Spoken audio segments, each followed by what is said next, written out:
Welcome to another video tutorial from Shivaji Group of Institution. Myself as Kepal. Today I am going to explain a chapter of a biology of the class 9 Hindi section और पाठ का नाम है जंतु एवं वनस्पति ऊतक। पिछली कक्षा में मैंने आपको बताया था कि विभज्योतक ऊतक क्या होते हैं, यानी कि मेरिस्टेमेटिक कोशिकाएं क्या होती हैं और मेरिस्टेमेटिक टिश्यू क्या होते हैं। आज बात करते हैं स्थायी ऊतकों की, और ये स्थायी ऊतक कैसे बनते हैं इसके बारे में बात की जाएगी। स्थायी ऊतक को इंग्लिश में परमानेंट टिश्यू कहते हैं, और ये जो परमानेंट टिश्यू होते हैं यह प्राइमरी मेरिस्टेमेटिक टिश्यूज़ के रूपांतरण से बनते हैं। उनकी कोशिकाओं की वृद्धि हो जाती है और उसमें विभेदन हो जाता है। विभेदन को डिफरेंशिएशन कहते हैं। विभेदन का अर्थ क्या होता है कि प्रत्येक कोशिका का अपना एक अलग कार्य होता है और प्रत्येक कोशिका अपना अलग अलग कार्य करती है। इसी को ही हम विभेदन या डिफरेंशिएशन कहते हैं। तो स्थायी ऊतक कैसे बनते हैं? जो हमारी प्राथमिक विभज्योतक ऊतक होते हैं उसी की कोशिकाओं में वृद्धि हो जाती है और उसी में विभेदन हो जाता है, जिसकी वजह से हमारे परमानेंट टिश्यू अर्थात स्थायी ऊतक का निर्माण होता है। पहले हमारे पास यही बनेंगे प्राथमिक विभोजतक के ऊतक, पहले ये बनेंगे और यही ऊतक बाद में जाके इनकी कोशिकाओं में वृद्धि होगी और इनकी वृद्धि होने के साथ साथ इनकी कोशिकाओं में डिफरेंशिएशन होगा, विभेदन होगा, जिसकी वजह से ये स्थायी ऊतक का काम करने लगेंगे। स्थायी ऊतक में आप एक बात ध्यान रखिएगा कि इसकी स्थायी ऊतक में जो कोशिकाएं पाई जाती हैं वो जीवित अथवा मृत दोनों हो सकती, किसी भी प्रकार की हो सकती है, अर्थात वो लिविंग भी हो सकती हैं और नॉन लिविंग भी हो सकती हैं। इनकी कोशिका भित्ति पतली अथवा मोटी दोनों प्रकार की हो सकती है। ये डिपेंड करता है कि कौन सी कोशिका क्या कार्य कर रही है। तो इनकी जो कोशिका भित्ति होती है, सेल वॉल जो होती है, वो पतली अथवा मोटी हो सकती है। स्थायी ऊतक कितने प्रकार के होते हैं? स्थायी ऊतक 3 प्रकार के होते हैं। पहला साधारण ऊतक, साधारण ऊतक को सरल ऊतक भी कहते हैं। दूसरा जटिल ऊतक और तीसरा विशिष्ट ऊतक। सिंपल टिश्यू, जटिल ऊतक को कॉम्प्लेक्स टिश्यू कहते हैं और विशिष्ट ऊतक को स्पेशियल टिश्यू कहते हैं। ये अलग प्रकार के होते हैं, इसके बारे में बाद में बात करेंगे। यहाँ पर सबसे पहले बात करते हैं साधारण ऊतक की अथवा सरल ऊतक की। साधारण ऊतक और सरल ऊतक होते क्या है? इनकी जो कोशिकाएं होती है वो सरल होती है, आइसोडायमेट्रिक होती है, एक समान स्ट्रक्चर की होती है, एक समान संरचना की होती है। और साधारण ऊतक के भी काफ़ी प्रकार पाए जाते हैं। साधारण ऊतक के 4 प्रकार होते हैं।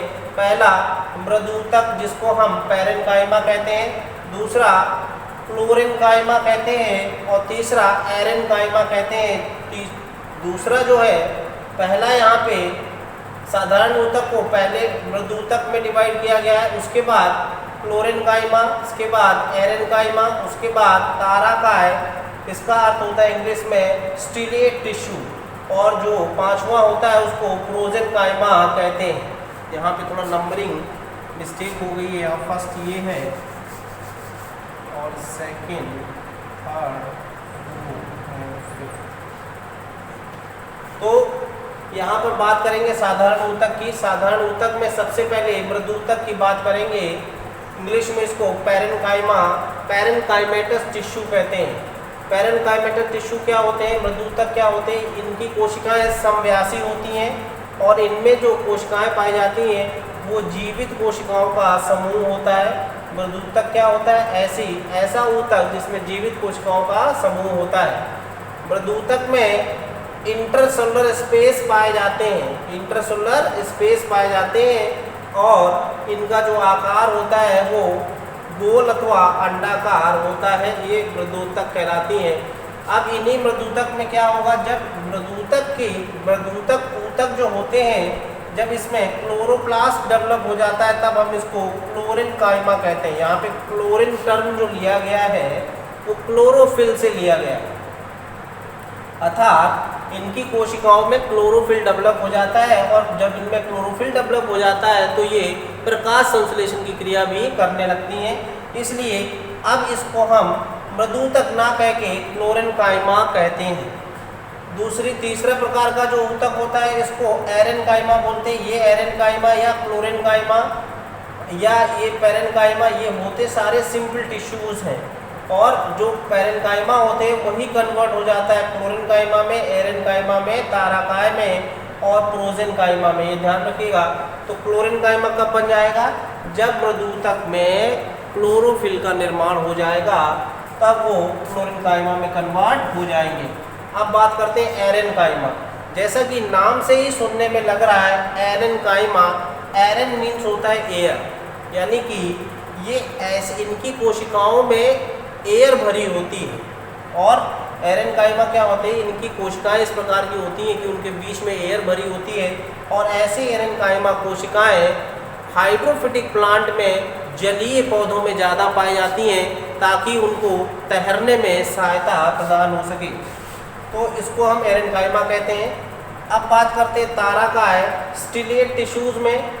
स्टिलेट टिश्यूज़ लंबे प्रवर्धन वाली कोशिकाओं से मिलकर बने होते हैं, और ये लंबे प्रवर्धन वाली कोशिकाएं, इसका एक बहुत अच्छा उदाहरण है केले की पत्तियों में ये पाई जाती हैं।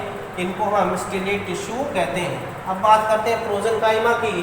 प्रोजेनकाइमा ये लंबाई, इसकी जो लंबाई होती है वो चौड़ाई की अपेक्षा काफ़ी अधिक होती है, अर्थात जब मृदूतक की लंबाई उसकी चौड़ाई की अपेक्षा अधिक हो जाती है, तब इसको हम प्रोजेनकाइमा कहते हैं। साधारण ऊतक का पहला प्रकार मृदूतक था। अब बात करते हैं साधारण ऊतक का दूसरा प्रकार, इसको कोलेनकाइमा कहेंगे। यहाँ पर एक चीज़ ध्यान रखिएगा, ये क्लोरेनकाइमा है, ये क्लोरेनकाइमा है, और ये कोलेनकाइमा है। वहाँ क्लोरेन है, यहाँ कोलेन है। इस चीज़ का ध्यान रखिएगा, दोनों एक मत कर दीजिएगा। तो यहाँ पर कोलेनकाइमा की बात करते हैं, हिंदी में इसको स्थूल कहते हैं। स्थूल।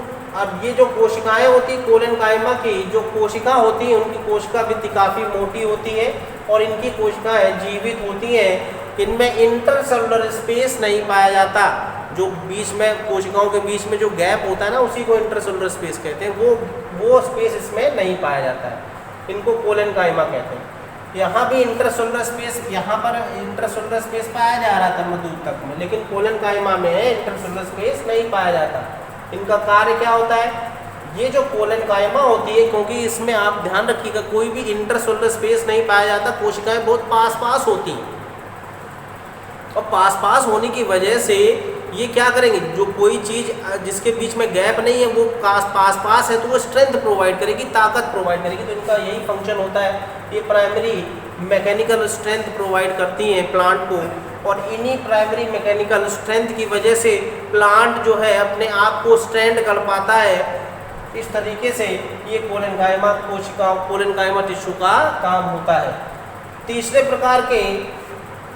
प्रकार के साधारण ऊतक की बात करेंगे, जिसे दृढ़ोतक कहते हैं। यहाँ पर उसको इंग्लिश में स्क्लेरेनकाइमा कहते हैं। नाम से ही प्रतीत हो रहा है, दृढ़ोतक क्या होते हैं? जो दृढ़ता प्रदान करते हैं, स्ट्रेंथ प्रोवाइड करते हैं। ये भी स्ट्रेंथ प्रोवाइड करती है, ये प्राइमरी मैकेनिकल स्ट्रेंथ प्रोवाइड करेगी, और ये इससे ज़्यादा मैकेनिकल स्ट्रेंथ प्रोवाइड करेगी। इसको दृढ़ोतक कहते हैं, स्क्लेरेनकाइमा कहते हैं।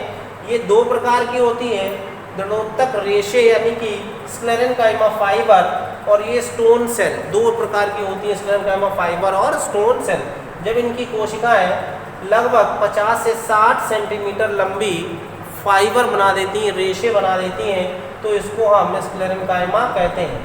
उसके बाद स्टोन सेल क्या होती हैं? इनको हिंदी में अष्ट कोशिकाएं कहते हैं, स्टोन सेल्स कहते हैं। इनका भी कार्य जो होता है प्लांट को मैकेनिकल सपोर्ट प्रोवाइड करने का होता है। स्टोन सेल्स आपने देखा होगा, आप अगर नाशपाती आपने खाया होगा तो नाशपाती में जो छोटे छोटे कंकर टाइप के रहते हैं नाशपाती के फल के अंदर, या हमने अमरूद खाया होगा तो अमरूद में भी इस तरीके से हमको थोड़ा सा यहाँ पर कठोरपन प्रतीत होता है। वो जो कठोरपन होता है वो स्टोन सेल के कारण ही होता है। स्टोन सेल्स क्या होती हैं? स्क्लेरेनकाइमेटस टिश्यू होते हैं। कैसे टिश्यूज होते हैं? स्क्लेरेनकाइमेटस टिश्यू। तो स्टूडेंट ये जो मैंने बताया स्थायी ऊतक के बारे में, परमानेंट टिश्यूज के बारे में, यहाँ पर एक चीज़ और ध्यान रखिएगा, जो मृदूतक होते हैं, पेरेनकाइमा होते हैं, ये प्लांट के घाव भरने के काम में आते हैं, यानी कि जब कोई प्लांट क्षतिग्रस्त हो जाता है तो उसके घाव वहाँ पर पेरेन्काइमा टिश्यूज आकर के इकट्ठे होने लगते हैं, पेरेन्काइमा सेल्स आगे इकट्ठी होने लगती हैं और पेरेन्काइमा ऊतक का निर्माण हो जाता है। कोलेनकाइमा स्ट्रेंथ प्रोवाइड करेगा और जड़ोतक स्क्लेरेनकाइमा ये भी स्ट्रेंथ प्रोवाइड करेगा, लेकिन सबसे ज़्यादा स्ट्रेंथ कौन प्रोवाइड करेगा? स्क्लेरेनकाइमा करेगा, क्योंकि इसमें फाइबर्स और स्टोन सेल्स पाई जाती हैं। दूसरी एक बात और याद रखिएगा कि जो ये स्क्लेरेनकाइमा टिश्यूज होते हैं ये डेड होते हैं अर्थात मृत होते हैं, इसमें जीवित कोशिकाएं नहीं होती। पहले ये जीवित कोशिकाएं रहती हैं, उसके बाद ये डेड हो जाती हैं और डेड होने के बाद ये स्ट्रेंथ प्रोवाइड करने का काम करती हैं। This is all over today student, thank you.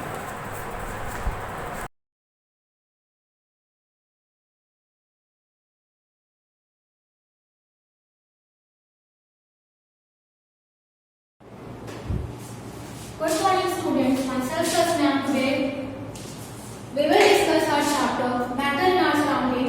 In this chapter we have already discussed the evaporation, spectroscopic evaporation है ना, उसके अलावा sublimation, the process of sublimation है ना, और आज हम बात करेंगे rigidity, compressibility और fluidity की। rigidity का मतलब होता है दृढ़ता, मजबूती। compressibility का मतलब होता है the ability to compress, दबने की क्षमता। fluidity का मतलब होता है बहने की कैपेसिटी या बहने वाली क्षमता। ठीक है, तो रिजिड, कोई चीज रिजिड कब होती है? जब वो दृढ़ हो, मजबूत हो। ठीक, तो ये प्रॉपर्टी किसकी है बेटा? सॉलिड की। सॉलिड कैसे होते हैं? रिजिड होते हैं। क्यों रिजिड होते हैं? क्योंकि सॉलिड के जो पार्टिकल्स होते हैं बेटा वो क्या होते हैं? एक दूसरे को टच कर रहे होते हैं। इस तरह से सॉलिड के कॉन्स्टिट्यूएंट पार्टिकल कुछ इस तरीके से होते हैं, एक दूसरे को टच कर रहे होते हैं। तो ये मॉलिक्यूल ये वाला मॉलिक्यूल अपनी जगह छोड़ के हिल नहीं सकता, ये वाला नहीं हिल सकता, ये भी नहीं, कोई मॉलिक्यूल अपनी जगह छोड़ के इसमें हिल नहीं सकता। दैट इज व्हाई ये कैसे होते हैं? रिजिडिटी इसीलिए मिलती है इनको, क्योंकि अपना स्पेस छोड़कर, अपना इंटरमॉलिक्यूलर स्पेस छोड़कर कहीं जा नहीं सकते। ठीक है, तो क्या है यहाँ पे कि रिजिडिटी क्या है? रिजिडिटी का मतलब होता है जब कोई पार्टिकल अपना स्पेस छोड़कर कहीं न जाए तो वो उस पर्टिकुलर पदार्थ को, पर्टिकुलर मेटल को क्या करता है? रिजिडिटी प्रदान करता है। कंप्रेसिबिलिटी का मतलब होता है जब कोई चीज कंप्रेस हो जाए, दबाने से दब जाए, तो हम उसको कहते हैं कंप्रेसिबिलिटी। तो उसमें देखो जो गैसेस के पार्टिकल्स होते हैं बेटा बहुत दूर दूर होते हैं, रैंडमली मूव करते रहते हैं जहां इसका मन होता है। जब इनको हम दबाते हैं, जैसे इसका एग्जांपल इस तरीके से देख लो, ये मान लीजिए एक सिलेंडर है, इस पे एक पिस्टन लगा हुआ है। ठीक है, ठीक, और अभी इसमें इस पूरे में आपकी गैस भरी हुई है। ठीक है, जब आपने क्या किया, इसके पिस्टन को नीचे कर दिया, तब ये गैस देखो इतने से ही में सिमट गई। तो पहले क्या था? फर्स्ट कंडीशन में क्या था? इतने बड़े से एरिया में ये गैस आ रही थी, जब आपने इसको कंप्रेस किया, इसके पिस्टन को नीचे किया, तो ये इतने से एरिया में ही सिमट गई। तो ये होता है कंप्रेसिबिलिटी। प्रॉपर्टी किसकी होती है? गैसेस की। और फ्लूइडिटी किसकी प्रॉपर्टी है? लिक्विड्स की। लिक्विड और गैस दोनों, क्योंकि गैस भी बह सकती है और लिक्विड भी बहते हैं। ठीक है, ये फ्लूइडिटी क्या होती है? इसमें क्या होता है कि मॉलिक्यूल को स्पेस अवेलेबल होता है, जिसकी वजह से ये मूव कर जाते हैं एक जगह से दूसरी जगह। ठीक है, और कोई भी शेप एक्वायर कर लेते हैं। That is the phenomena of fluidity. Fluidity का मतलब होता है कि बहने का गुण। ठीक है, ये जिस तरफ ढलान होती है उस तरफ बह जाते हैं, और ये गुण होता है लिक्विड और गैसेस का। ठीक है, तो ये था रिजिडिटी, फ्लूइडिटी और कंप्रेसिबिलिटी का। आई होप ये तीनों आपको समझ में आ गए होंगे। रिजिडिटी किसकी प्रॉपर्टी थी? सॉलिड की। फ्लूइडिटी किसकी है? लिक्विड्स की। और कंप्रेसिबिलिटी किसकी है? गैसेस की। ठीक है, नेक्स्ट में देखिए हम बात करेंगे डिफ्यूजन की। डिफ्यूजन यानी कि विसरण। क्या होता है ये? विसरण। ठीक है, तो डिफ्यूजन क्या होता है बेटा? जब दो अलग अलग पदार्थों के कण आपस में स्वतः इंटरमिक्स होते हैं, ऑटोमेटिकली इंटरमिक्स होते हैं, तो हम इस प्रोसेस को कहते हैं डिफ्यूजन। डिफ्यूजन क्या है? जब दो अलग अलग पदार्थों के कण आपस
इन लिक्विड। तो लिक्विड में कैसे डिफ्यूजन जो है बेटा सॉलिड में भी हो सकता है, लिक्विड में भी हो सकता है और गैस में भी हो सकता है, लेकिन सॉलिड में जो रेट ऑफ डिफ्यूजन होता है वो कम होता है इन कंपैरिजन टू लिक्विड और गैस है। क्यों? क्योंकि सॉलिड में स्पेस ही अवेलेबल नहीं होता, दैट इज व्हाई डिफ्यूजन की प्रोसेस बहुत कम होती है। अच्छा लिक्विड में कैसे, जैसे हाँ लिक्विड में देखिए आप द्रव अवस्था में क्या है, कैसे इसका पॉसिबल है लिक्विड की स्टेट में, क्योंकि जो मॉलिक्यूल है लिक्विड के जो पार्टिकल्स हैं, ठीक है, उनको मूव करने के लिए स्पेस अवेलेबल होता है, दैट इज व्हाई वहां पे डिफ्यूजन की प्रोसेस पॉसिबल हो जाती है। लेकिन सॉलिड के केस में ऐसा नहीं होता, दैट इज व्हाई वहां पे सॉलिड के केस में जो डिफ्यूजन होती है, रेट ऑफ डिफ्यूजन कम होती है इन कंपैरिजन टू लिक्विड। अब अगर गैस की बात करें, डिफ्यूजन इन गैसेस, तो ये भी आपने देखा है, ये भी बहुत ज्यादा होती है डिफ्यूजन इन गैसेस, ये लिक्विड से भी ज्यादा होती है, ठीक है। क्यों ज्यादा होती है? क्योंकि गैस में तो बहुत ही ज्यादा इंटरमॉलिक्यूलर स्पेस अवेलेबल होता है और गैस कैन मूव एनीवेयर, है ना। क्यों? क्योंकि वो फ्री होते हैं, उनके पास बहुत ज्यादा काइनेटिक एनर्जी होती है और वो घूमते रहते हैं। तो गैस का एग्जांपल देखो, जैसे लिक्विड में गैस घुली होती है, यानी कि जल जो होता है पानी, समुद्र का पानी, उसमें देखिए नाइट्रोजन गैस घुली होती है, जिससे मछलियां अपना सांस वास ले रही होती है, ठीक है। तो डिफ्यूजन इन गैस यानी लिक्विड में भी जो गैस घुली होती है वो उसका हिस्सा है, ठीक। तो डिफ्यूजन समझ में आया आपको? डिफ्यूजन क्या है बेटा कि जब दो अलग अलग पदार्थों के कण, जैसे मान लीजिए लिक्विड में कौन सी गैस घुली हुई है, नाइट्रोजन गैस घुली हुई है, ठीक है। जब दो अलग अलग पदार्थों के कण, ठीक है, आपस में स्वतः इंटरमिक्स होते हैं, तो हम इस प्रोसेस को कहते हैं डिफ्यूजन। डिफ्यूजन सॉलिड, लिक्विड और गैस तीनों में पॉसिबल है, लेकिन सॉलिड में सबसे कम होता है, इसके बाद लिक्विड में फिर गैस में, ठीक है। तो ये डिफ्यूजन का प्रोसेस था। इसके बाद देखो बेटा कि इंटर कन्वर्जन जो होता है स्टेट का, वो दो तरीकों से होता है। मैंने आपको इसके पहले इंटर कन्वर्जन के बारे में बताया था मैथड की, ठीक है। तो मैथड की जो स्टेट में इंटर कन्वर्जन होता है वो दो तरीके से होता है बेटा।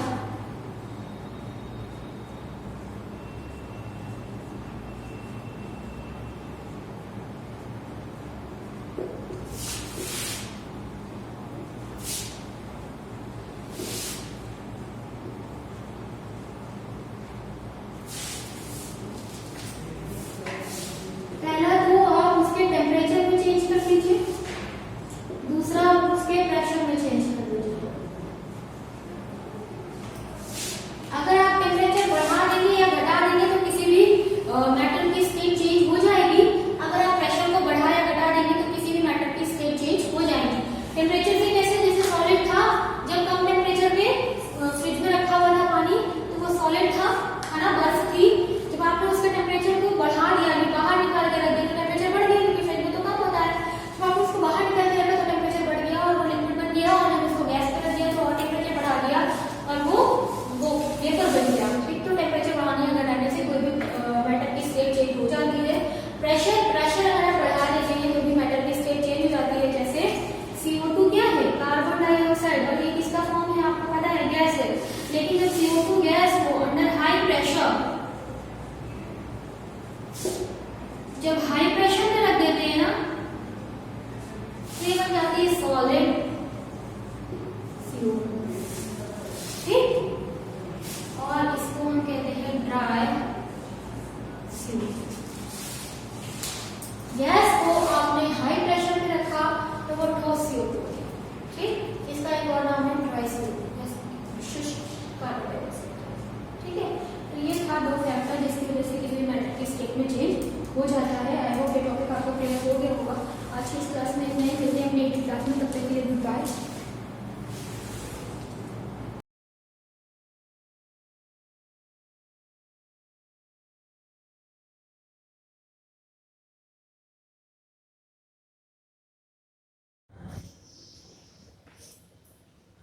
Hello, my dear students. Have a wonderful morning to one you all. I really welcome you on this video lecture. My dear student, day before yesterday, I taught you the poem Faithful Friends.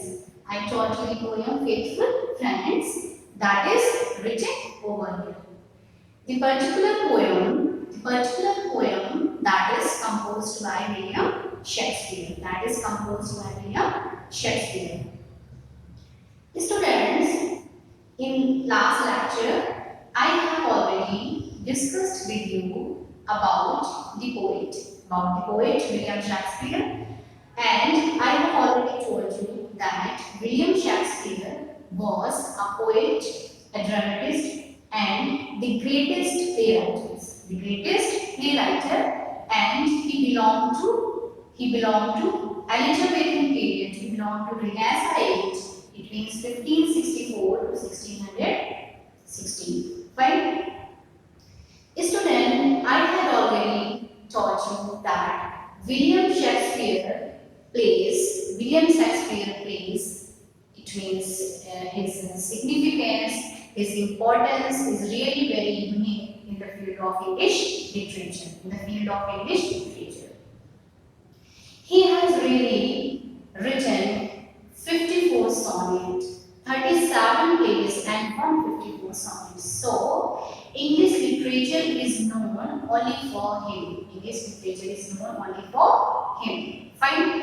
So, in that day last class, we have discussed two stanzas. We have discussed. So, here I have written the stanza number 3 and stanza number 4. Stanza number 3 and stanza number 4 is written over here, student. So let's discuss about it.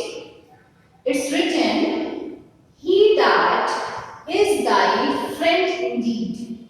He that is thy friend indeed. So we were discussing about the faithful friends. Which type of the friend is faithful friends? Which type of the person you can say that the particular person is your faithful friends.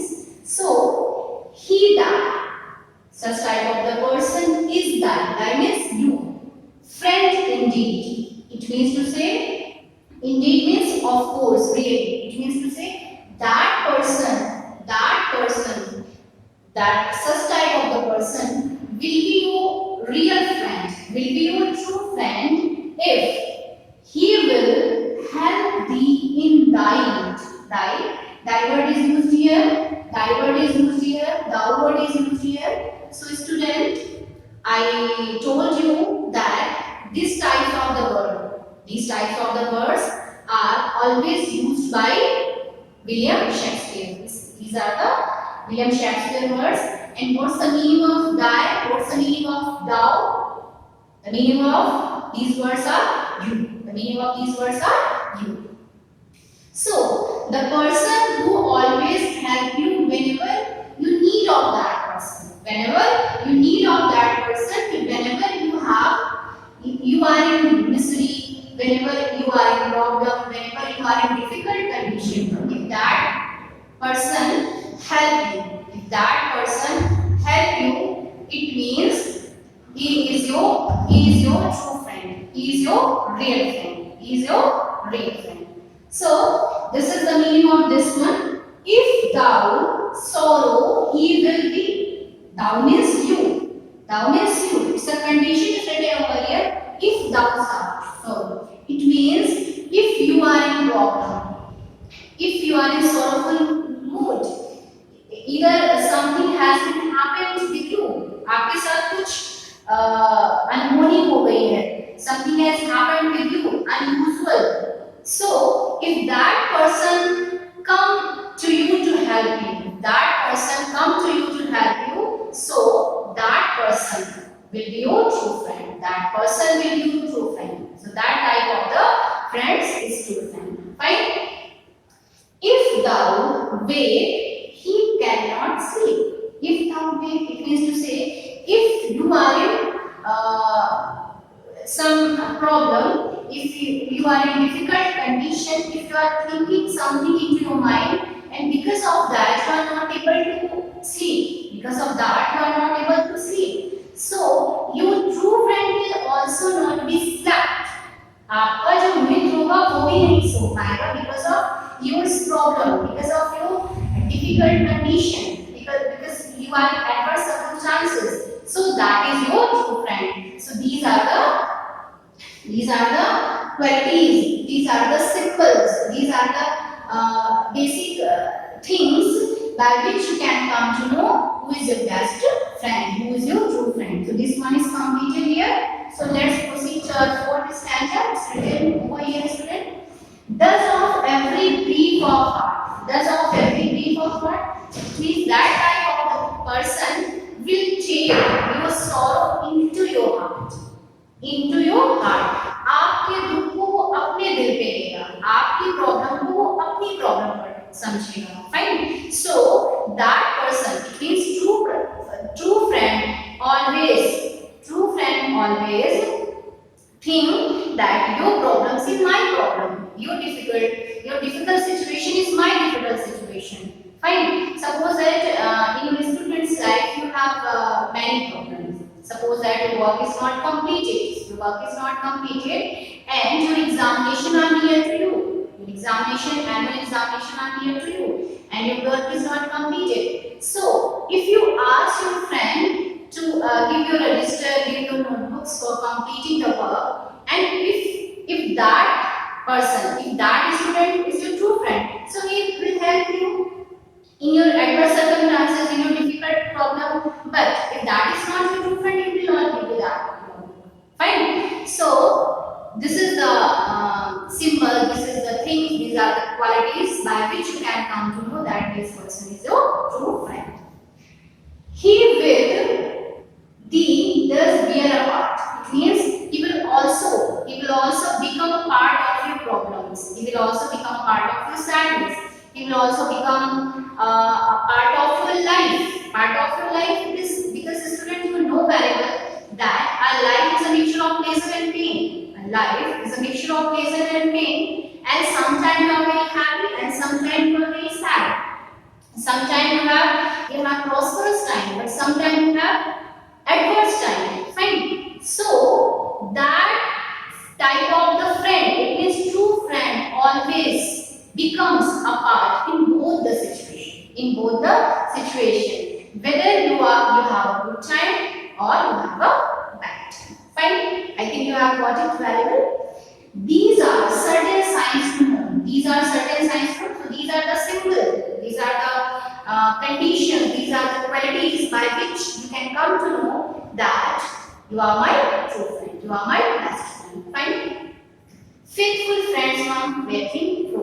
So we must have faithful friends. Faithful friends means wafadar nature. A friend in need is a friend in need. It's a quotation, it's a proverb over here I am telling you. So friend in need is a friend in need. If you have a true friend, so that person will always come to you to help you. You should not have flattering food. It means true friend always help you. True friend always help you in your difficulty. But the person who always praise you before you, the person who always flatter you, the person who always admire you, the person who always appreciate you before you, but behind you, they despise you, they condemn you. Fine. So these are not your friends. These are not your friends. These are not in the category of the friends. Even what are they? Which type of the person are they? They are flattering fruit. These are like enemy.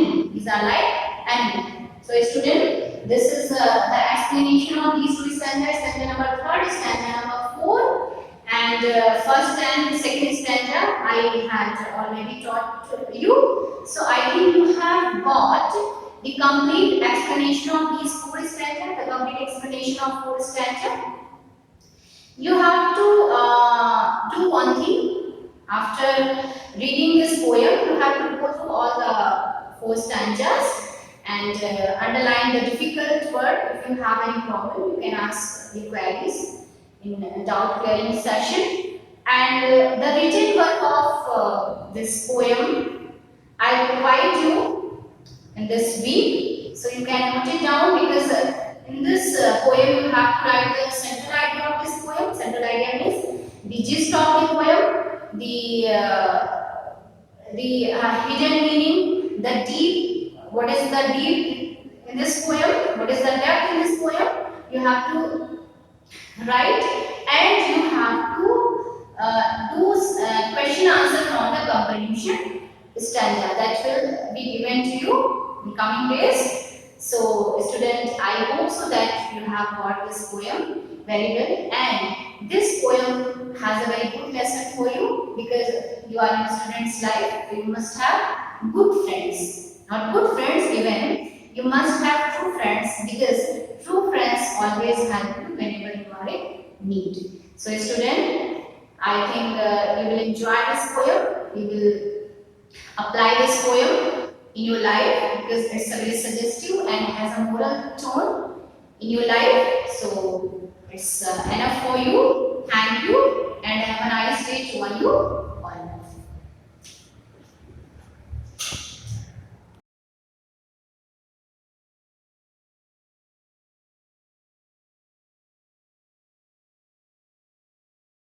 Good morning students. आज मैं class 9 page number 43 UP board classes और subject Hindi. आज मैं आपको तद्भव तत्सम पढ़ाऊंगी। बच्चों, ये तद्भव तत्सम का क्वेश्चन 2 नंबर का आता है। देखिए, सबसे पहले तद्भव से तत्सम बनाने के लिए आता है। तद्भव किसे कहते हैं, ये परिभाषा देखें पहले।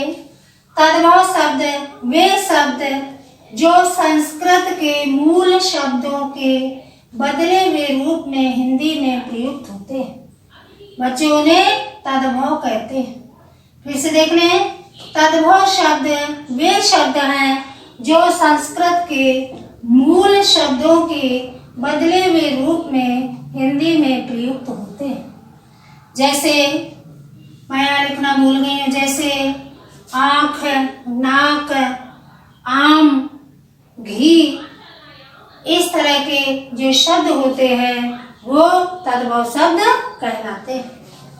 अब बच्चों, तत्सम किसे कहते हैं?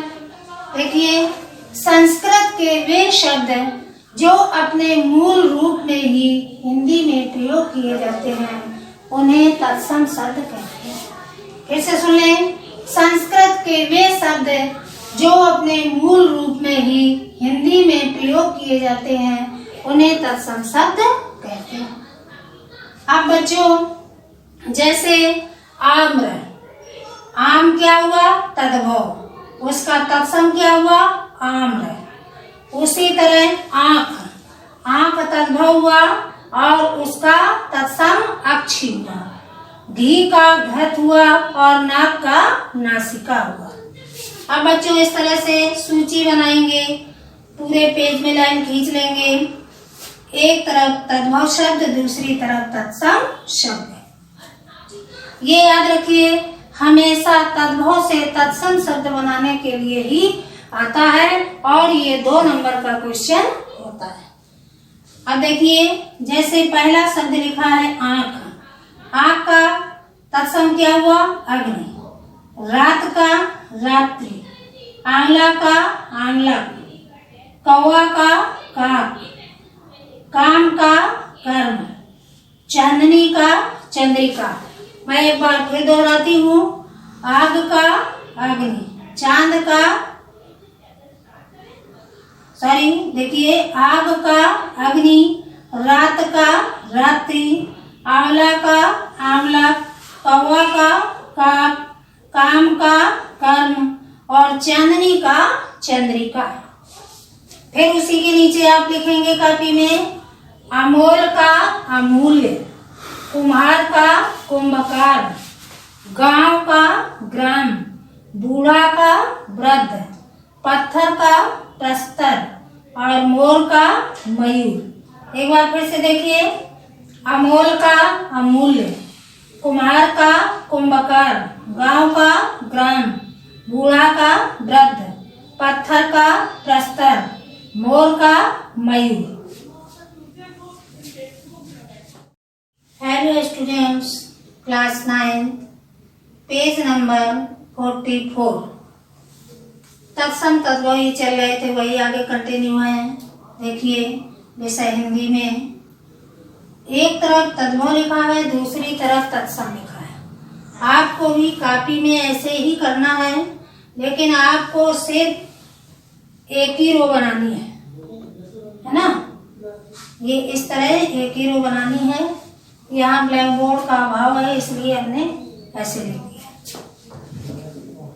अब देखिए, तद्भव तत्सम हमेशा तद्भव से तत्सम बनाने के लिए आता है बच्चों। जैसे नाक का नासिका, काठ का काष्ठ, छाता का छत्र, कोयल का कोकिला, ऊंट का उष्ट, इमली का अम्लिका, उत्साह का उछाह, उल्लू का उल्लू, आम का आम्र, किसान का कृषक, घोड़ा का घोटा। एक बार पुनः देख लें, लिखने में कोई मिस्टेक न करें। नाक का नासिका, काठ का काष्ठ, छाता का छत्र, कोयल का कोकिला, ऊंट का उष्ट, इमली का अम्लिका, उत्साह का उछाह, उल्लू का उल्लू, आम का आम्र, किसान का कृषक, घोड़ा का घोटा। अब बच्चों दूसरी लाइन में आए। आंख का अक्ष, आंसू का अश्रु, आग का अग्नि, दूध का दुग्ध, दही का दधि, धीरज का धैर्य, नखत का नक्षत्र, नींद का निद्रा, पोथी का पुस्तक, हाथ का हस्त। फिर बच्चों इसको मैं रिपीट करती हूँ, देखिए, तद्भव देखें और तत्सम भी देखें। आंख का अक्ष, आंसू का अश्रु, आग का अग्नि, दूध का दुग्ध, दही का दधि, धीरज का धैर्य, नखत का नक्षत्र, नींद का निद्रा, पोथी का पुस्तक और हाथ का हस्त।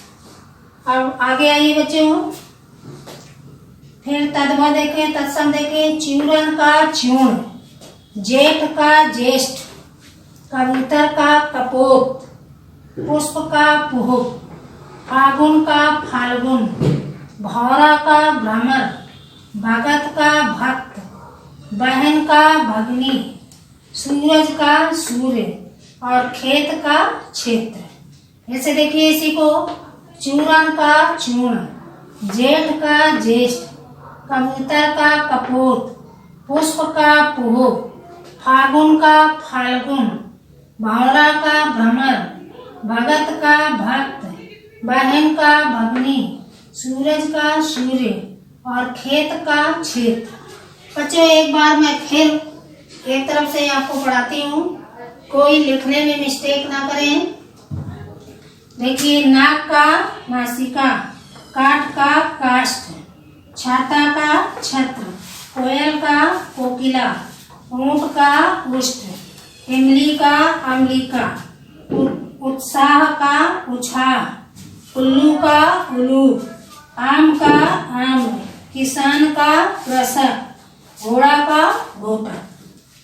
आंख का अक्षी, आंसू का अश्रु, आग का अग्नि, दूध का दुग्ध, दही का दधि, धीरज का धैर्य, नखत का नक्षत्र, नींद का निद्रा, पोथी का पुस्तक, हाथ का हस्त। इसी तरह बच्चों अब इधर आइए।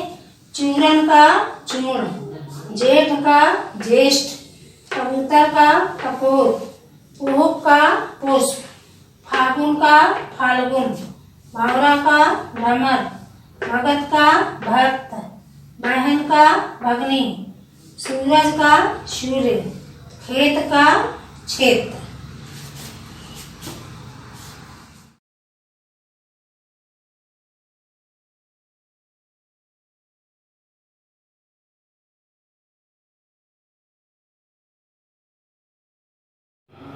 हेलो स्टूडेंट, आज हम रेशनलाइजेशन परिमेयकरण में कुछ प्रश्नों को हल करेंगे। ठीक है, पिछली क्लास में हमने परिमेयकरण करना सीखा था। अब इस क्लास में देखिए, निम्न में a और b के मान क्या हैं? निम्न में a व b के मान क्या कीजिए। यह है पहला प्रश्न। √5 + √3 अपॉन √5 - √3 बराबर a + b √15 है। √5 + √3 अपॉन √5 - √3 बराबर a + b √15 है। यहाँ पर हमें a और b का मान ज्ञात करना है। कैसे करेंगे? बाएं पक्ष को हम हल करते जाएंगे जैसे हम हल करते हैं परिमीकरण करते हुए, और आखिर में बाएं पक्ष को जब हम हल करेंगे तो ये इस रूप में प्राप्त हो जाएगा, a + b√15 के रूप में प्राप्त होगा। वहां से हम तुलना करके a और b का मान आसानी से निकाल सकते हैं। ठीक है बच्चों, अब आइए देखते हैं कैसे होगा ये। √5 + √3 अपॉन √5 - √3। अब यहाँ क्या करेंगे, हर का परिमीकरण करेंगे। परिमीकरण करने के लिए क्या करते हैं, हर के संयुग्मी से ऊपर और नीचे अंश और हर में गुणा करते हैं। अब संयुग्मी की कैसे पहचानेंगे, हर का संयुग्मी देखिए यहाँ पर क्या √5 - √3 है, √5 - √3 है, तो यहाँ पर चिन्ह बदल देंगे, √5 + √3 होगा। √5 - √3 का संयुग्मी होगा √5 + √3। अगर हर में √5 + √3 होता तो √5 + √3 का संयुग्मी होता √5 - √3। ठीक है बच्चों, अब आइए √5 - √3 का संयुग्मी क्या होगा, √5 + √3। ठीक है, अब इसका क्या करेंगे, अंश और हर में दोनों जगह क्या करेंगे, हम गुणा करेंगे। आइए गुणा कर देते हैं। बराबर में क्या है, a + b√15। ठीक है बच्चों, अब देखिए अंश का अंश में गुणा होगा, हर का हर में, अपॉन में देखिए क्या a - b * a + b, और यहां पर क्या है a + b, √5 + √3 √5 + √3, x * x क्या होता है, x² हो जाता है। तो यहां पर देखिए ये हो जाएगा √5 + √3 का होल स्क्वायर, अपॉन में क्या है a - b * a + b क्या होगा, a - b * a + b क्या होगा, a² - b², बराबर में क्या है a + b√15। अब अगले स्टेप में क्या होगा, a + b का होल स्क्वायर ओपन करेंगे। हम जानते हैं a + b का होल स्क्वायर क्या होता है, a² + b² + 2ab।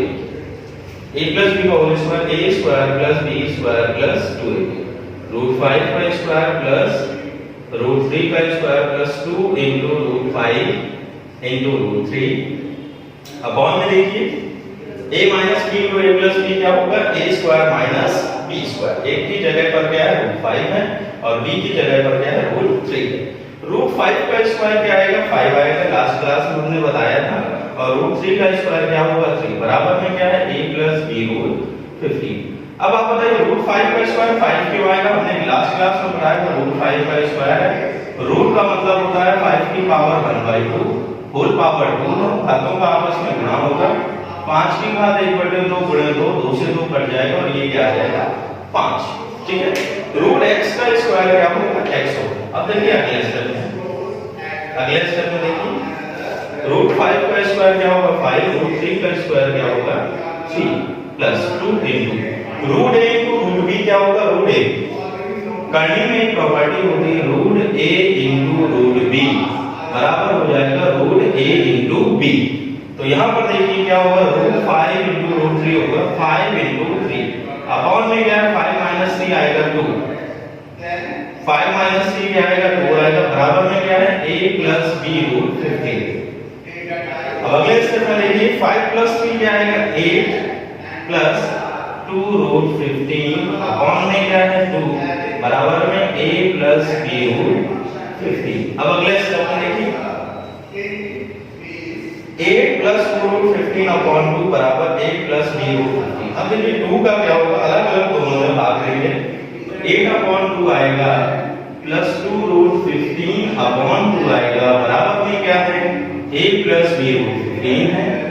अब देखिए हम करेंगे क्या अगले स्टेप में, 2 से भाग देंगे 8 में 4 बार जाएगा, 2 से 2 कैंसिल हो जाएगा, 4 plus √15 बराबर में क्या है a plus b √15। ठीक है, अब देखिए a plus b √15 के फॉर्म में ये भी बन गया। अब हम यहाँ पर क्या करेंगे, तुलना करने पर क्या करेंगे, तुलना करने पर जब हम तुलना करेंगे तो a का मान क्या मिलेगा हमें, a बराबर 4 मिलेगा और b का मान क्या मिलेगा, b बराबर हमें मिल जाएगा 1, क्योंकि यहाँ पर देखिए √15 का गुणांक क्या है b है और यहाँ पर √15 का गुणांक क्या है कुछ भी नहीं है 1 into, अब इसको क्या लिख सकते हैं 1 into √15 b into √15, यहाँ से b का मान क्या निकल के आएगा 1।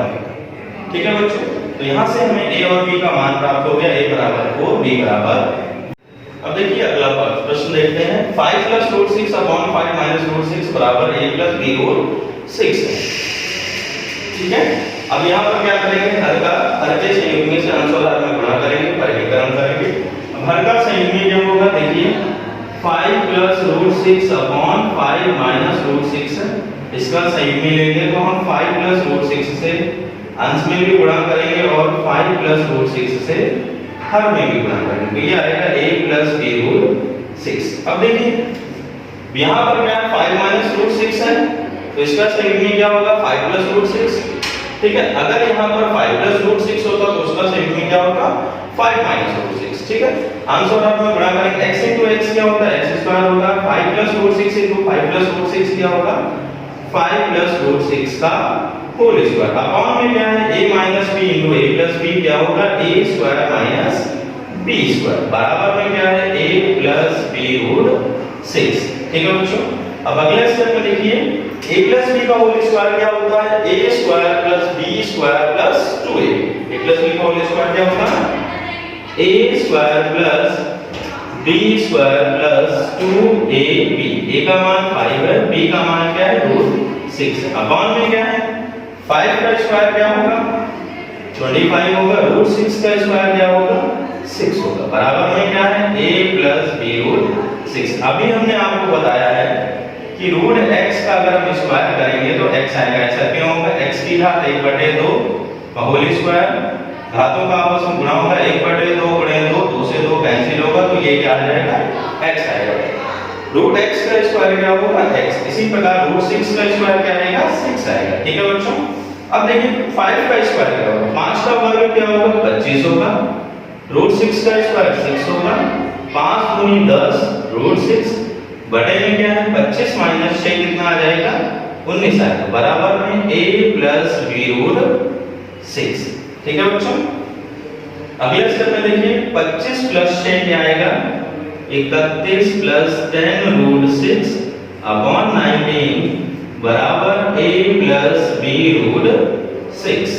ठीक है बच्चों, अब इसके बाद देखिए बटे में 19 है, यानी 19 का दोनों में अलग अलग क्या होगा, भाग देंगे हम, तो 31 बटे 19 प्लस 10 बटे 19 रूट 6 बराबर a प्लस b रूट 6। ठीक है बच्चों, 31 19 का दोनों में अलग अलग डिवाइड होगा, 31 बटे 19 प्लस 10 बटे 19 रूट 6 बराबर a प्लस b रूट 6। अब इसके बाद देखिए क्या करना है, यहाँ पर देखिए तुलना करने पर क्या करेंगे, हम तुलना करेंगे जब हम, तो यहाँ से a का मान क्या आ जाएगा, a का मान आ जाएगा 31 बटे 19 और b का मान देखिए क्या आएगा, देखिए b क्या है, रूट 6 का गुणांक है, b है, यहाँ पर रूट 6 का गुणांक क्या है, 10 बटे 19 है, तो यहाँ से b का मान हमें क्या प्राप्त होगा, 10 बटे 19। ठीक है बच्चों, a और b का मान हमें प्राप्त हो गया, a का मान 31 बटे 19 और b का मान 10 बटे 19। ठीक है बच्चों, अब आइए अगला प्रश्न देखते हैं, प्रश्न नंबर 3 बोर्ड पे देखिए लिखा हुआ है। प्रश्न नंबर 3 देखिए क्या है, यदि रूट 7 माइनस 1, यदि root 7 minus 1 upon root 7 plus 1 बराबर minus root 7 plus 1 upon root 7 minus 1 बराबर a प्लस b रूट 7 है, तब a और b का मान ज्ञात करें। आइए करते हैं, root 7 minus 1 upon root 7 plus 1 minus root 7 plus 1 upon root 7 minus 1 बराबर में है a प्लस b रूट 7। इसको हमें हल करना है और a और b का मान निकालना है तुलना करके। ठीक है बच्चों, अब आइए देखिए कैसे करते हैं। यहाँ पर एलसीएम लेंगे, root 7 plus 1 into root 7 minus 1, root 7 plus 1 into root 7 minus 1 का एलसीएम क्या आएगा, root 7 plus 1 into root 7 minus 1। अब हम करेंगे रूट 7 प्लस 1 से हम डिवाइड करेंगे, भाग देंगे, रूट 7 प्लस 1 कैंसिल हो जाएगा, रूट 7 प्लस 1 से रूट 7 प्लस 1 कैंसिल होगा, क्या बचेगा, रूट 7 माइनस 1। रूट 7 माइनस 1 का अंश में गुणा करेंगे, अंश क्या है, root 7 minus 1, root 7 minus 1 into root 7 minus 1 क्या होगा? रूट 7 माइनस 1 का whole square minus root 7 minus 1 से रूट 7 माइनस 1 कैंसिल होगा। रूट 7 माइनस 1 का हम डिवाइड करेंगे तो ये आ जाएगा रूट 7 प्लस 1 का होल स्क्वायर बराबर में क्या है? a plus b root 7। अब देखिए a माइनस b का होल स्क्वायर क्या होगा? a square plus b square minus 2a 2 into root 7 into 1 minus, देखिए आगे चिन्ह बदलेंगे इसमें ब्रैकेट लगा लेंगे। a प्लस b का होल स्क्वायर क्या होगा? a square plus b square plus 2a 2 into root 7 into 1 upon में क्या है? a minus b into a plus b क्या होगा? a square minus b square. a की जगह पर रूट 7 है और b की जगह पर क्या है? 1 बराबर में क्या है? a plus b root 7।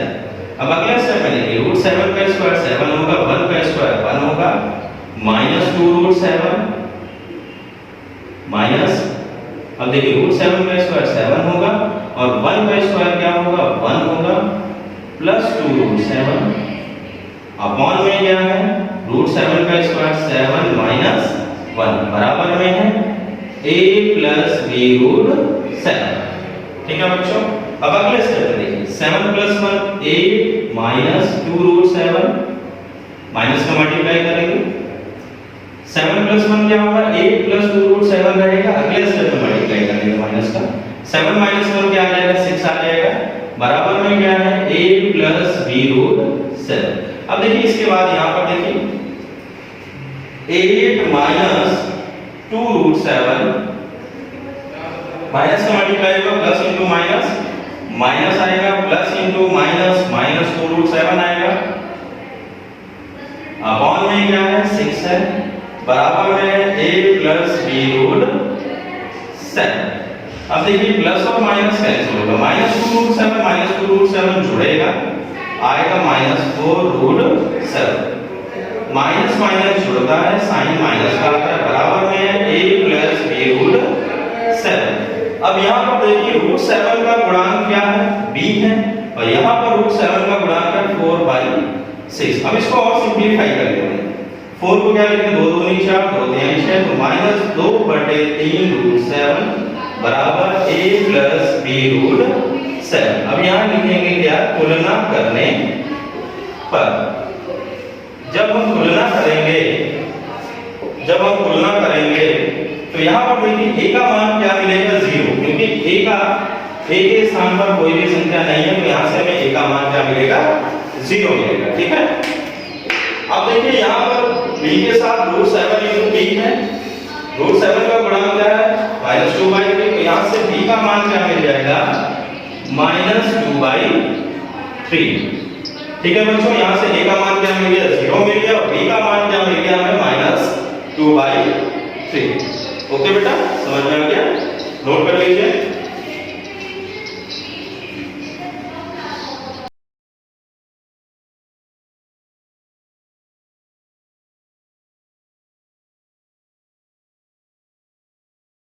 Hello students, welcome to you SGOI online classes.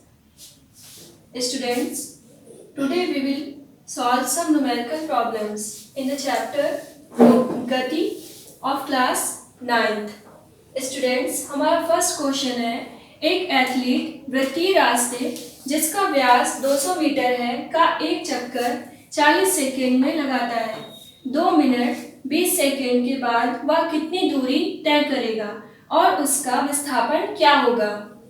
तो स्टूडेंट्स, यहाँ पे आपको दिया गया है वृत्तीय रास्ते का चक्कर लगाता है एथलीट। तो पहले हम क्या करेंगे? डायग्राम बनाएंगे। ये क्या हो गया? ये आपका वृत्तीय रास्ता हो गया। और क्वेश्चन में क्या बोला गया है? जिसका व्यास 200 मीटर है, तो इसका व्यास कितना हो गया? ये 200 मीटर। स्टूडेंट्स, क्वेश्चन में बोला गया है कि 2 मिनट 20 सेकेंड के बाद वह कितनी दूरी तय करेगा। तो टाइम कितना दिया गया, समय कितना दिया गया है? कुल लिया गया समय 2 मिनट 20 सेकेंड। स्टूडेंट्स, यहाँ पे मिनट और सेकेंड में टाइम दिया गया है, तो पहले आप क्या करेंगे, इसको सेकेंड में कन्वर्ट करेंगे। तो हम जानते हैं 1 मिनट में कितने सेकेंड होते हैं, 60, प्लस इसमें 20 सेकेंड्स और ऐड कर देंगे, तो आपका ये कितना हो गया, 120 सेकेंड प्लस 20 सेकेंड, कुल लिया गया समय आपका कितना हो जाएगा, 140 सेकेंड।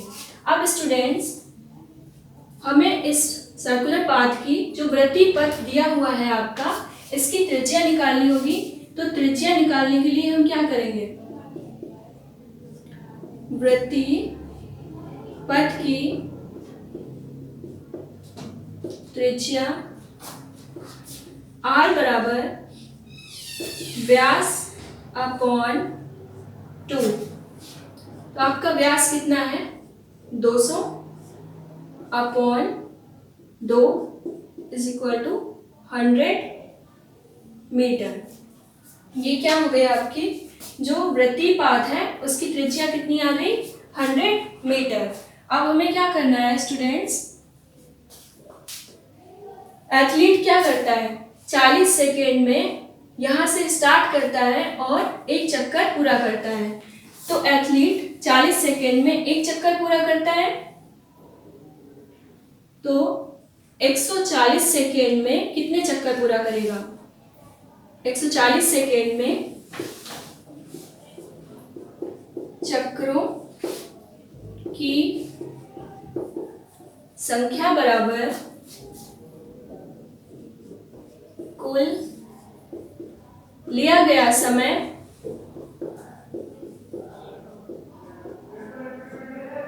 अपॉन एक चक्कर में लिया गया समय। एक चक्कर में लगा समय।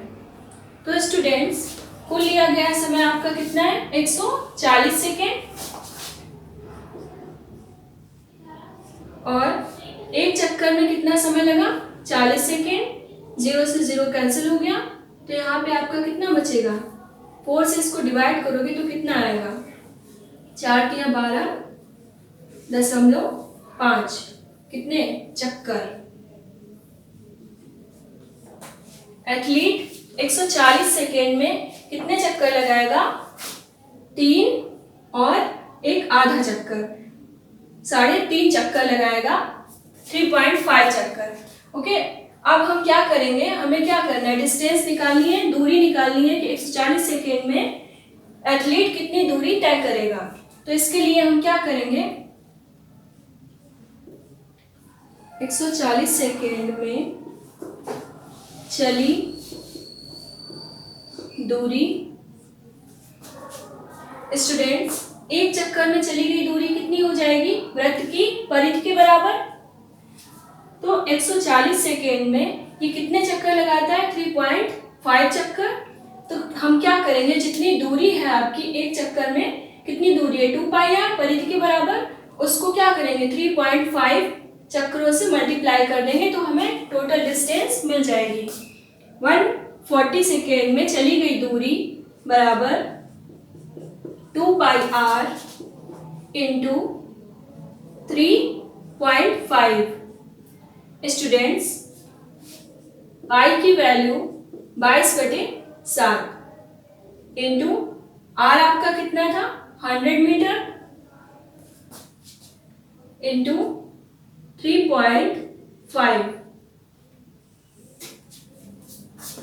स्टूडेंट्स, अब इसको हम सॉल्व करेंगे, यहाँ से पॉइंट हटाएंगे, यहाँ पे एक 0 आएगा, ये 0 से 0 कैंसिल हो जाएगा, 7 5 सा 35। तो ये आपका कितना हो गया, 5 into 2 is equal to 10 into 10। तो ये आपका कितना आया, 2200 मीटर। स्टूडेंट्स, 140 सेकेंड में एथलीट 2200 मीटर दूरी तय करेगा। यह आपका फर्स्ट आंसर हो गया। अब हमें क्या करना है, विस्थापन निकालना है। तो विस्थापन क्या होता है, देखिए स्टूडेंट्स, 3 चक्कर कंप्लीट करने के बाद एथलीट कहाँ पे आएगा, फिर से यहाँ पे आ जाएगा और इसने 140 सेकेंड में कितने चक्कर लगाए, 3.5। तो ये आधा चक्कर के बाद एथलीट आपका यहाँ पे आएगा। तो इसकी प्रारंभिक स्थिति क्या होगी, ये, और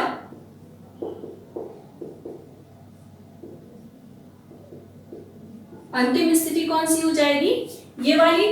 स्टूडेंट्स, जैसा कि हम जानते हैं विस्थापन क्या होता है, प्रारंभिक स्थिति और अंतिम स्थिति, दोनों के बीच का जो डिफरेंस होता है उसको हम लोग क्या कहते हैं, विस्थापन। तो यहाँ पे आपका विस्थापन क्या हो जाएगा, 2 मिनट 20 सेकेंड में।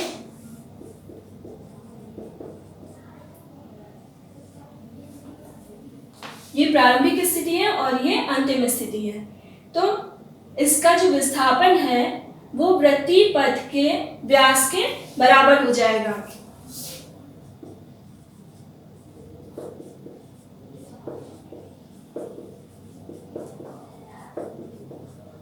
कितना है व्यास, 200 मीटर।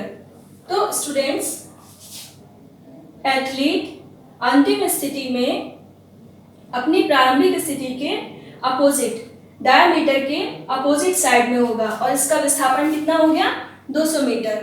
Thank you students.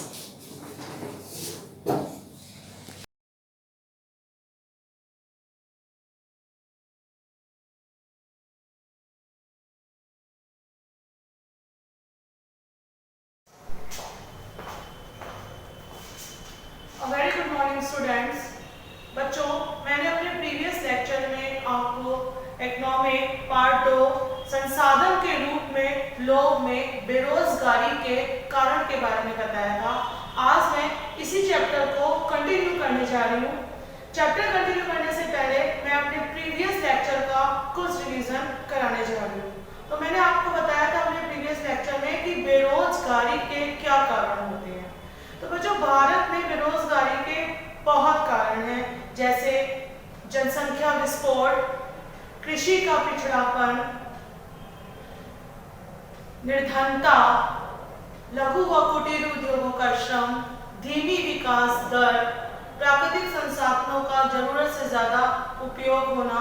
तो ये सब हमारे क्या है बच्चों, बेरोजगारी के कारण हैं। और आज मैं आप लोगों को बताऊंगी कि बेरोजगारी की समस्या का क्या प्रभाव पड़ता है। तो बच्चों, बेरोजगारी की समस्या इतनी ज्यादा जटिल हो गई है कि इसका बहुत अधिक देश की अर्थव्यवस्था पर प्रभाव पड़ता है। पहला है मानवीय साधनों की कमी। बेरोजगारी के फलस्वरूप देश के मानवीय साधनों की हानि हो जाती है। मानवीय साधन यानी ह्यूमन रिसोर्सेज। तो बेरोजगारी के फलस्वरूप क्या हो जाता है, देश के जो मानवीय साधन है वो देश की क्या है, वो देश की रिलायबिलिटी ना होकर बड़ी संपत्ति है, एसेट है। तो जितने भी मानवीय संसाधन है वो देश के लिए दायित्व ना होकर क्या कहलाते हैं बच्चों, देश की बड़ी संपत्ति कहलाते हैं। तो बेरोजगारी के फलस्वरूप देश के मानवीय साधनों की क्या हो जाती है, हानि हो जाती है। दूसरा पॉइंट है, क्या प्रभाव पड़ता है, निर्धनता में वृद्धि। तो बेरोजगारी की अवस्था में मनुष्य की आय का कोई भी साधन नहीं होता, वो क्या होते हैं, निर्धन होते हैं। बेरोजगारी के कारण क्या हो जाता है, निर्धनता भी बढ़ जाती है। नाउ नेक्स्ट इज सामाजिक समस्याएं। तो बेरोजगारी के फलस्वरूप कई प्रकार की समस्याएं जैसे बेईमानी, अनैतिकता, शराबखोरी, जुएबाजी, चोरी, डकैती उत्पन्न होती है। तो सरकार को इन सब अपराधों को रोकने के लिए और शांति व्यवस्था को कायम रखने के लिए काफी मात्रा में धन खर्च करना पड़ता है। तो सामाजिक समस्याएं का भी एक कारण है बेरोजगारी का। उसके बाद औद्योगिक संघर्ष। तो क्या बेरोजगारी की समस्या का प्रभाव पड़ता है, औद्योगिक संघर्ष। संघर्षात्मक बेरोजगारी तथा इसी प्रकार की बेरोजगारियों के कारण क्या होता है बच्चों, औद्योगिक संघर्ष की स्थिति उत्पन्न हो जाती है।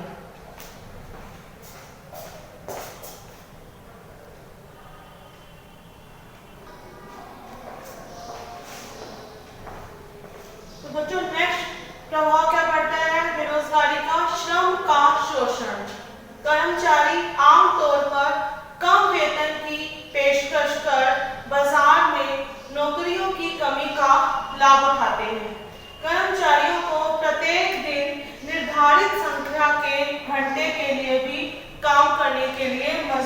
किया जाता है। तो कुल मिलाकर क्या होता है बच्चों, श्रम का शोषण होता है। लोग इतने फोर्स हो जाते हैं, कम मजदूरी में भी काम करने को तैयार हो जाते हैं, क्योंकि बेरोजगारी की वजह से क्या हो जाता है कि रोजगार के अवसरों की कमी हो जाती है, और जिससे कि व्यक्ति विवश हो जाता है, कम मजदूरी पर या बिना मजदूरी में भी वो काम करने को तैयार हो जाता है। नेक्स्ट है मानसिक स्वास्थ्य। बेरोजगारी लोगों में असंतोष का स्तर बढ़ाती है, जिससे ये धीरे धीरे चिंता, अवसाद और अन्य मानसिक स्वास्थ्य समस्याओं में बदलने लगती हैं। तो बच्चे ये सब हमारे क्या हो गए, बेरोजगारी के प्रभाव। मानवीय साधनों की कमी, अपराध की दर में वृद्धि, मानसिक शोषण, श्रम का शोषण, मानसिक स्वास्थ्य हीनता की भावना का अनुभव होना, तो ये सब क्या है हमारे बेरोजगारी के प्रभाव।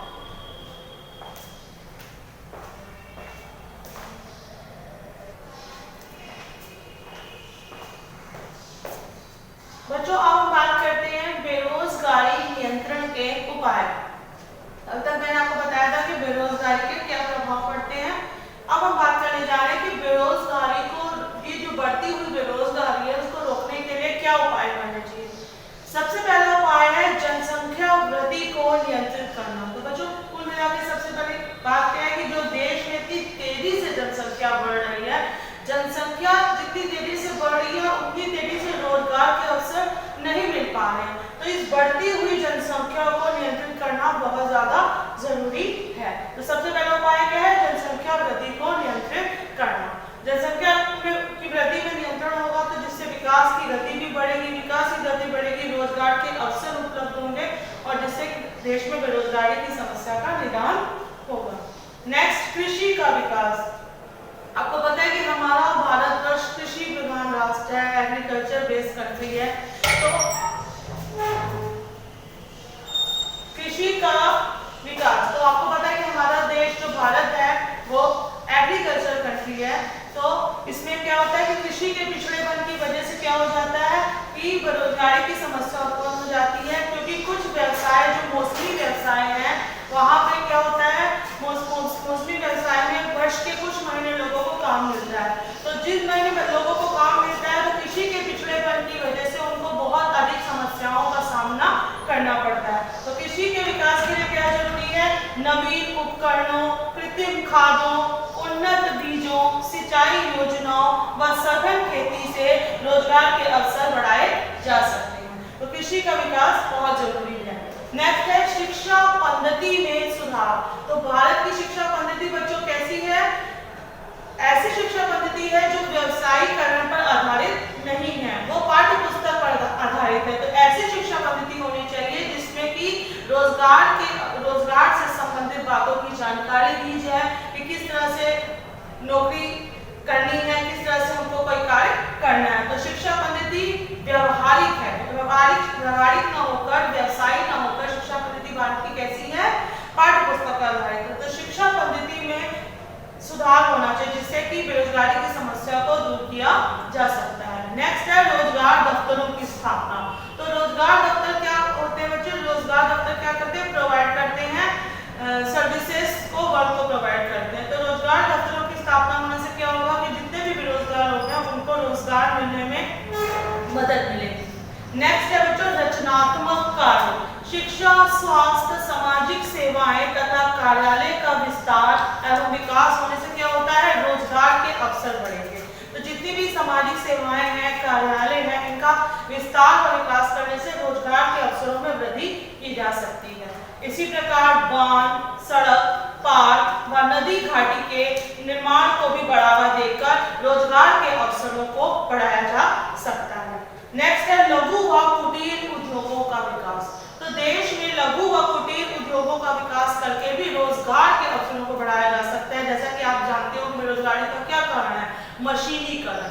मशीनों के प्रयोग पर बहुत अधिक बल दिया जा रहा है। श्रम शक्ति का स्थान किसने ले लिया, मशीनों ने ले लिया। तो लघु व कुटीर उद्योगों का विकास करने से क्या होगा कि लोगों को रोजगार के अवसर उपलब्ध होंगे और बेरोजगारी की समस्या का निदान होगा। तो कुल मिलाकर बेरोजगारी नियंत्रण के सब उपाय हैं बच्चों, जनसंख्या वृद्धि को नियंत्रित करना, कृषि का विकास, शिक्षा पद्धति में सुधार, रोजगार दफ्तरों की स्थापना, रचनात्मक कार्य और लघु व कुटीर उद्योगों का विकास। तो ये कुल मिला के है कि बेरोजगारी की समस्या बहुत जटिल है। बेरोजगारी क्या होती है बच्चों? जैसा कि मैंने अपने प्रीवियस लेक्चर में आपको बताया था कि बेरोजगारी उस अवस्था को कहते हैं जिसमें व्यक्ति कार्य करना चाहता है लेकिन उसके पास उन अवसरों का अभाव है जिन परिस्थितियों में वो कार्य कर सकता है।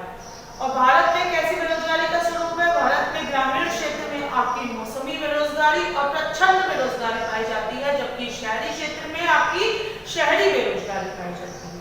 मौसमी बेरोजगारी क्या होती है? वर्ष के कुछ महीने लोगों को काम मिलता है और बाकी महीने लोग क्या होते हैं? बेरोजगार रहते हैं, जैसे कि बर्फ के कारखाने, चीनी मिल। तो ऐसे कार्य में क्या होता है? ऐसे व्यवसाय में क्या होता है कि वर्ष के कुछ ही महीने लोगों को कार्य मिलता है।